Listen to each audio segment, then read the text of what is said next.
دیجیے گا یہ اختیار ولی خان صاحب، یہ تو ایک نیا ایک مسئلہ کھڑا ہو گیا ہے. وہ تو کہہ رہے ہیں یہ اس بات کی کیا گارنٹی ہے کہ جو ٹویٹ آیا وہ بھی ان کی طرف سے آیا ہو، اور وہاں پر ظاہر ہے کیمرے لگے ہیں، ساری چیزیں جو ہو رہی ہوتی ہیں پتہ چلیں. آپ ریکارڈنگز لیں، ہو سکتا ہے ان کی جانب سے سوشل میڈیا تو کنٹرول. آفیشیل اکاؤنٹ کو وہی بندہ اون کرتا ہے جس کے نام وہ ہوتا ہے. یہ وہی اکاؤنٹ ہے جس کو خان صاحب خود استعمال کرتے ہیں. نہیں وہی جیل سے کیسے کر سکتے ہیں؟ وہ یہی کہہ رہے ہیں. یہ تو خیر ساری گائیڈ لائن وہیں سے آتی ہے. یہ ایسا نہیں ہو سکتا نا کہ میٹھا میٹھا ہپ ہپ اور کڑوا کڑوا تھو تھو. اب جو چیز گلے پڑ گئی ہے تو کہہ دیں کہ ہمیں ڈر لگ گیا ہے. اب آپ ڈر کے مارے اگر اس کے اکاؤنٹ کو ہی ڈس آن کر رہے ہیں تو مجھے لگتا ہے کہ کل ساری پی ٹی آئی ہوپ کہ کہہ دے گی کہ ہم عمران خان کو ہی ڈس آن کرتے ہیں. اگر آپ ٹویٹ کو ڈس آن کر رہے ہیں تو آپ عمران خان کو بھی ڈس آن کر دیں گے، اور کر دیں. یہی بہتر ہے کیونکہ وہ ٹویٹ اس میں تو کوئی مبالغہ نہیں ہے. آج شوکت Yousafzai Sahib one is the sane voice from P T I. میں اس پہ آپ کی بات کو انڈوس کرتا ہوں، لیکن یہ اتنا اچھا آدمی ہے، یہ اتنے برے کیس کو اس وقت ڈیفینڈ نہیں کر سکتا. یہ کر ہی نہیں سکتے. معاملات جو ہیں وہ بہت زیادہ آگے چلے گئے ہیں. This is not only the matter of tweet. Who was behind 9th میں؟ کون لوگ تھے؟ کوئی دوسرے ملک سے تو لوگ نہیں آئے تھے، کوئی فرشتے، کوئی جن بوت، کوئی سلیمان علیہ السلام کی فوج تو نہیں آئی ہوئی تھی. لوگ تھے نا، پاکستان تحریک انصاف کے تھے. اور آپ کے اپنے وزیر اعلیٰ علی امین گنڈا پور نے اس کو انڈوس کیا کہ ہم اس پہ معافی مانگتے ہیں، لیکن آپ کے لیڈر نے آج تک معافی نہیں مانگی. اسی لیے علی امین کو آپ نے سائڈ پہ کر دیا، کیونکہ وہ اسٹیٹ کے ساتھ چلنا چاہتا تھا. ہی واز اے اسٹیٹ مین. ہمارا وہ بھی مخالف تھا لیکن وہ اسٹیٹ مین تھا تو اس کو اپنے سائڈ پہ کر دیا. آپ کو ایک بندہ ایسا اور چاہیے تھا جو نہ اسٹیٹ مین ہو، جس کو نہ پاکستان کی سلامتی سے کوئی سروکار ہو. آپ نے اس کو لا کے بٹھا دیا، سی ایم بنا دیا. ٹھیک ہے، اس وقت تھوڑی دیر کے لیے آپ کے پاس پاور آئی ہے، اور آپ کے پاس کون سی پاور ہے یار؟ آپ مت کریں کہ یہ باتیں مت کریں کہ ہمارا الیکشن چھینا گیا. 2018 میں کسی اور کا الیکشن اٹھا کے آپ کی جھولی میں ڈال دیا گیا تھا. 2013 میں آپ نہیں آئے تھے، آپ کو روشناس کرایا گیا تھا. یو ور بین انٹروڈیوسڈ، آپ کو لانچ کیا گیا تھا کے پی سے، اور 2018 میں پورے ملک میں آپ کو امپوز کر دیا گیا. 2024 میں باقی جگہوں سے تو ہو گیا، لیکن خیبر پختونخوا میں تو میں سمجھتا ہوں کہ جنرل فیض کی باقیات نہ ہوتی تو آج ان کی حکومت وہاں نہ ہوتی. گورنرز کے معاملے پہ آتے ہیں، بات کرتے ہیں. شوکت صاحب بیٹھے ہوئے ہیں، بتائیے کہ 13 سال میں خیبر پختونخوا میں جس شہر میں یہ رہتے ہیں، میں رہتا ہوں، اس کو پشاور کہتے ہیں. اس کے 3-4 بڑے اسپتال ہیں پرانے زمانے سے. لیڈی ریڈنگ ہاسپٹل ہے، حیات شیرپاؤ ٹیچنگ ہاسپٹل ہے، حیات آباد میڈیکل کمپلیکس ہے.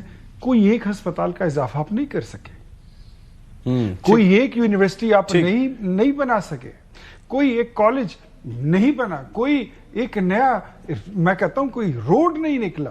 بات ایسی ہے کہ گورننس آپ کی نہیں ہے اور کرپشن کے یہ عالم ہے. دیکھیں 5300 کی یہ بات کرتے ہیں، یہ بات یا آپ کلیئر کر دیں یا پھر مجھے موقع دے دیں. جو یہ ورلڈ بینک کی بات کر رہے ہیں، آئی ایم ایف کی رپورٹ جو یہ ان کو شاید پورا پتہ نہیں ہے. شوکت صاحب بھائی میرے دوست ہیں، میرے کولیگ ہیں. میں پھر ان کو موقع دیتا ہوں کہ یہ اس بات کو پہلے سمجھے پھر کے کہ وہ کون سے پیسے ہیں اور وہ کہاں کے فنڈز ہیں، تو پھر آپ کو آگے پتہ چلے گا. اس میں آپ ریسپانسیبل ٹھہریں گے. پھر ٹھیک ہے، شوکت کلیریفائی کر لیں اس کو، ادروائز میں پھر کلیریفائی. شوکت صاحب ایک چیز ذرا مجھے بتائیے گا کہ اس وقت پھر آپ کی سوچ کیا ہے؟ اب آپ کے پاس آپشنز کیا ہیں ود ان دا پارٹی؟ کیا سینٹیمنٹ ہے؟ کیا آپ لوگ اب مفاہمت کی طرف جائیں گے یا پھر مزاحمت کی طرف جائیں گے؟ کرنا کیا ہے اب آپ نے؟ ستی صاحب اگر عمران خان سے ملاقاتوں کی اجازت مل جاتی نا اور ملاقاتیں ہوتی تو ساری چیزیں کلیئر ہو جاتی. یہ جو ان کے اوپر ٹویٹ ڈالا جا رہا ہے نا، دیکھیں نا، ٹویٹ تو ان کے ذمہ ڈال دیا گیا ہے، لیکن کوئی اب کلیئرفیکیشن نہیں کر رہا ہے کہ ٹویٹ انہوں نے کیسے دے دیا. یعنی اگر یا تو مجھے بتا دیں کہ جیل کے اندر اتنی کمزور سسٹم ہے کہ ان کو پتہ ہی نہیں چلا کہ جی ٹویٹ کیسے چلا. آپ کا جیلر تو کہتا ہے کہ کوئی سسٹم ایسا نہیں ہے. اسی طریقے سے ٹویٹ جاری ہوا جیسے کہ ہمیشہ جاری ہوتا ہے، یعنی کہ ان کی ہمشیرہ ملتی ہیں، پھر اس کے بعد بات پاس سے آتی ہیں، پھر وہ ستی بھائی وہ تو میں مانتا ہوں، وہ میں آپ کی بات دیکھیں میں آپ کو، اور اسی اکاؤنٹ سے جس سے ہمیشہ آنے والے ٹویٹس کو آن کیا جاتا رہا، اسی اکاؤنٹ سے جس سے آپ کے لوگوں کو غدار قرار دیا جاتا رہا. میں تو یہ عرض کر رہا ہوں سر، میری بات آپ سن لیں، میری بات آپ سن لیں. دیکھیں ہمیں 2-3 چیزیں ہیں. ایک تو پہلی بات یہ کہ اگر ملاقاتیں ہوتی تو یہ چیزیں کلیئر ہو جاتی.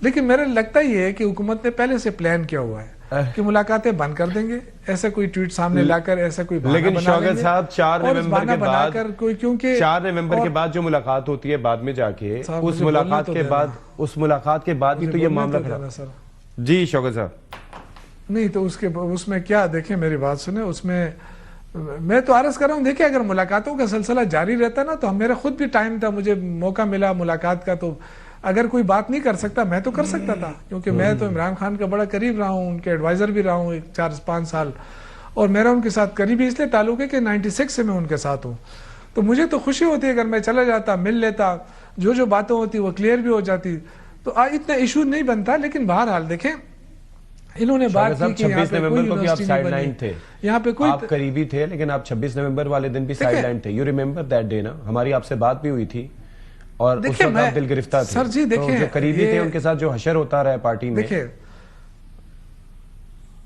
دیکھیں اس سے کوئی فرق نہیں پڑتا ہے۔ دیکھیں ہم ورکر ہیں، ورکر ایسے ہی ہوتے ہیں، ورکروں کے کوئی اور وہ نہیں ہوتا کہ ورکر لگا دیں کہ ان کو کوئی آگے، ہم ورکر ہیں، لیکن ہماری خواہش ہے، دیکھیں ہم چاہتے ہیں ہمیں سپیس ملے، سیاست کے لیے سپیس ملے۔ دیکھیں پی ٹی آئی کو سپیس نہیں مل رہا، اگر کوئی اشتعال آ بھی رہا ہے نا تو اس کی مین وجہ بھی یہ ہے نا کہ آپ ملاقات بھی نہیں کرنے دے رہے ہیں، آپ سپیس بھی نہیں دے رہے ہیں۔ آپ دیکھیں ابھی کم از کم دیکھیں آپ کا اس وقت بیرسٹر گور ہے، وہ اس کے بارے میں تو آپ نہیں کہہ سکتے کہ وہ مشتعل ہے یا اشتعال پھیلا رہا ہے، یا وہ تو بڑا سینسیبل بات کرتا ہے، تو اس سے بھی آپ بات نہیں کرنا چاہتے، آپ راستہ ہی نہیں دینا چاہتے کہ وہ بھی سیاست کرے۔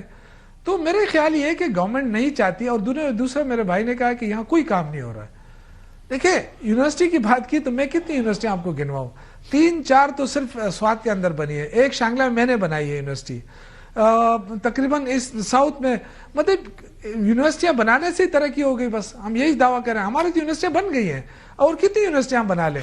اصل چیز کیا ہے کہ آپ یہ کہیں کہ آپ نے پیسہ کتنا دیا ہے جو ہمارا صوبے کا بنتا ہے، آپ نے فاٹا کو آپ پیمنٹ نہیں کر رہے ہیں، جو فاٹا ضم کیا ہے آپ نے صوبے کے ساتھ، اس کے 100 ارب روپے ملنے تھے وہ نہیں دے رہے آپ، جو NFC ایوارڈ کے اندر جو فاٹا کا شیئر بنتا ہے ہمارے ساتھ میں وہ آپ نہیں دے رہے، جو ہمارا نیٹ ہائیڈل پروفٹ میں پیسے بنتے ہیں وہ آپ دے نہیں رہے، تو 3000 ارب روپے پہ آپ پیر رکھ کے بیٹھے، آپ کہتے ہیں ترقی نہیں کر رہے ہیں آپ، تو آپ ہمیں پیسہ تو دیں نا ہمیں، اور پھر دہشت گردی ختم کرنی ہے، ہم آپ کے ساتھ مل کر ختم کرنا چاہتے ہیں، دہشت گردی ختم کرنا چاہتے ہیں، مل کر ختم کرنا چاہتے ہیں، آپ کہتے ہیں نہیں، آپ کون ہوتے ہیں، آپ سائٹ پہ ہو جائے ہم ختم کریں، تو کولیٹرل ڈیمیجز جو ہوتی ہے اس کا سارا خمیازہ صوبائی حکومت کو بھگتنا پڑتا ہے۔